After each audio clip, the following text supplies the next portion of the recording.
The third issue I want to look at is enforcement. Now, like I said in the introduction, domestic states enforce laws through the police. The police are given the authority as kind of like a legal gang to use force and to do whatever is necessary to get you to obey the law.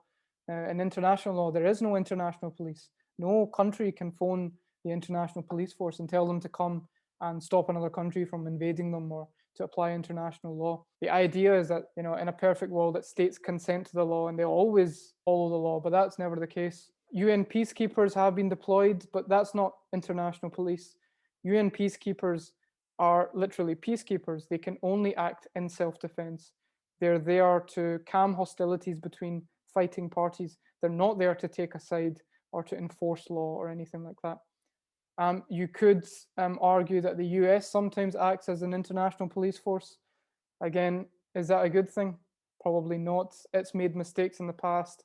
Its invasion of Iraq, for example, was pretty much an entire violation of international law. It's not a great upholder of international law itself. There is an idea that maybe you can designate the UN Security Council to form a military and go and impose international law on countries.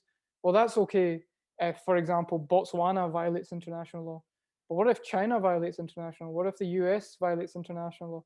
These countries are on the Security Council. So are they going to invade themselves? Probably not. It becomes a big problem, enforcement in international law. It's always been a problem.